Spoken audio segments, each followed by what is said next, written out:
Hello, hello. Welcome to Inklings with Irena, the weekly energy show connecting you to your intuitive guidance system. And today I want to talk about an interesting topic, one that sometimes causes discomfort during an empath's decision-making process. Is there ever a worry or a wonder about, are they going to laugh? Are they going to laugh? Are they going to understand why I made the choice that I did? I found both for myself and for many of my clients that our decision-making process as a big feeler, as an empath, isn't always logical. And logical people looking in, who are very much based in reason, might catch us and say, oh my God, why would you do something like that? That's so stupid. You already spent the money, you already did this, just go ahead and complete the task, just finish it. But something deep down inside, there's this knowing, this understanding that something's off. So I want to talk about that today and share some stories with you to help you on your journey. If we haven't met yet, my name is Irena Miller and I'm an intuitive energy guide, and I've been playing in this world of energy and yoga for over 20 years, guiding big-hearted empathic feelers on a journey to learn how to strengthen their intuitive muscles, to trust their instincts, and to make decisions based on that. I have a background in decision sciences and management information systems, so I have that logical side present, but I very much rely on a blend of the logical and the intuitive. So let's dive in, and let me even start there with that timeline. It's not all about being psychic or not psychic, intuitive or not intuitive, or having all the facts in front of you. It's really a blending, and any empath or intuitive is going to become aware over time that it's not an all or nothing experience. It's very linear in the sense of there's a point where we have a certain amount of facts that we gathered, either from life experience, from study, from practicum. We have a certain set of facts that we know. Then there's the other end of the spectrum. We absolutely have no idea whatsoever. It's kind of the space where miracles can occur. Now, in between on that spectrum, we have right down the line from having all the facts, intuition, or those feelings or nudges, like something's kind of off, like those two, they gave each other a look. Something's going on there that I'm not fully aware about and I need to find out more.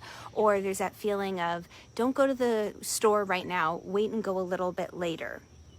So there's this intuition, or call your friend right now, and you call and you find out they've been thinking about you. So there's that intuitive side where we might have some facts. Maybe we know our friend's been lonely, or maybe we know the store is busy at a certain time, but we get that intuitive push to take action. Then there's the realm of just psychic knowing, where information comes to us and we just have no idea where. We have no facts to base anything on. We just get a knowing and we take action based on that.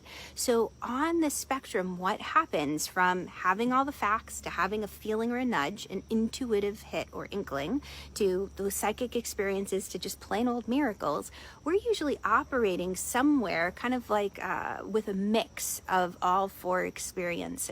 Sometimes we'll lean more towards logical, but sometimes it'll just be, wow, I have no idea how I know this, I just know. So I want to share with you some stories of these experiences, because maybe you've had them yourself and you thought, if anybody finds out I ever did this, they're going to think I'm crazy. But I'm here to let you know you're not crazy. There are others out there who have been experiencing this. So for example, if you've ever had that momentary feeling of, I've paid for this hotel room on the road. I've had a client who's experienced this herself. She's on an adventure traveling, and she drove up to the hotel and got this anxious feeling and decided, hey, I'm not going to stay here. It just doesn't feel right. Something feels off. At that point, she couldn't get a refund for her hotel. Her next stop was a 3 or 4 hour drive away. And she decided, you know what? I'm going to trust my intuition and I'm not going to stop here. She kept on driving. And anyone else that she told that to, she was sharing it with me, might think that she's absolutely out of her mind because she's incurred that cost. She has to pay for that hotel room. But I applaud her for her trusting her intuition. She knew something was off and she didn't stop. So, if you've ever had a feeling that you've trusted that doesn't seem logic based, give me a little emoji in the comments below, because we're not alone. I have another client who moved heaven and earth to move to a tropical paradise, literally, because she loves swimming in the ocean. And now that she's there is a certain aversion to going in the water. And she's not 100% sure why yet, but there's something that's keeping her from going swimming at this moment in time. But she's trusting that intuitive hit. She's trusting those feelings, and she's taking her time. When the moment is right, when the timing is right, she'll get back into the water. And in these moments where we make decisions based on our feelings, we may not always have the answer to the end of the story come into revelation, or we might. I have another client who got a bad feeling about a doctor, and came into light later on that they were not on the up and up, this particular doctor, when they went for a physical checkup.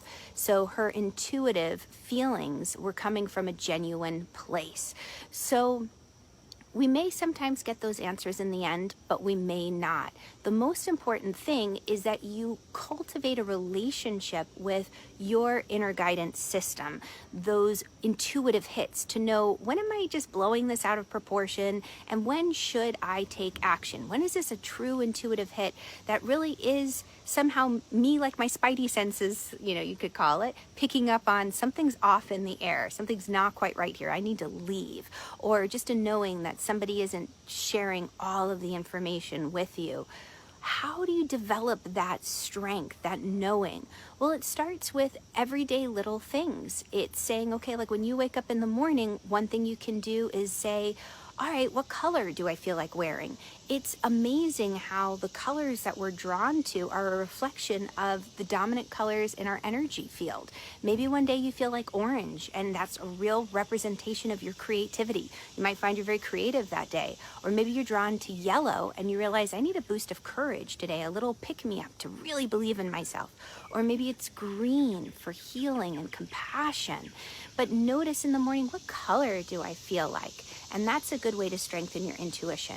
Another way or methodology is to simply sit in the quiet for about 5 minutes, just listening to your breath. There's no agenda. There's no, I'm going to meditate, or I'm going to do this mantra or this guided meditation. It's no, just simply sit away, unplugged from the noise for about 5 minutes. You can listen to your breath and just simply have that quiet time to feed your spirit. And then finally, you can do something like muscle testing to check in. And there's a lot of different ways to muscle test. You could even use a pendulum to say, okay, is it in my highest and best interest to eat this for lunch or eat that for lunch, right? Simple decisions or choices that don't have a huge cost to us, whether it's an energetic cost or monetary cost.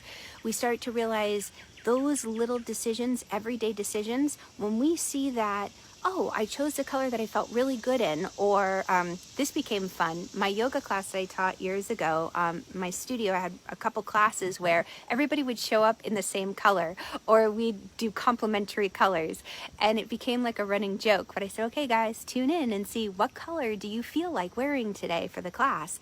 And inevitably, we all showed up in the same color or in complementary colors. We got very advanced with that. So you get confirmation for your choices, or you get confirmation, should I call my friend now or later? And you can muscle test that. You get that confirmation of, you call your friend and they say, oh my God, how did you know? I so needed to hear from you in this moment. Those everyday practices, which I share in my free Facebook group, in my group program, the Intuitive Energy Adventure, where we meet live every other weekend to do those in-depth energy tune-ups. These are moments where I offer ways to help you strengthen that intuitive muscle. But even if you were to just incorporate the 3 things I mentioned to you now, you're going to find that it makes a lot let me say it this way, you're going to find you have a lot more confidence making these decisions and not beating yourself up for them when you are going on these intuitive hits. It doesn't always have to have logic behind it. Logic is great, facts are great, I'm definitely all about that. That was my degree, that's what I studied in school, but I also know the power of intuition. We can make data say a lot of different things. And there's a lot of intuition when it comes to reading data and facts as well. So thank you for joining me. Please come join the fun over in my free Facebook group and be around a group of people who get that you might choose something based on a color. I always giggle because I like to choose teams based on colors or sometimes cars. But yeah, come join the fun. I would love to have you. Simply click on the link and join the conversation. All right, I'll catch you guys all on the flip side. Mwah. Bye.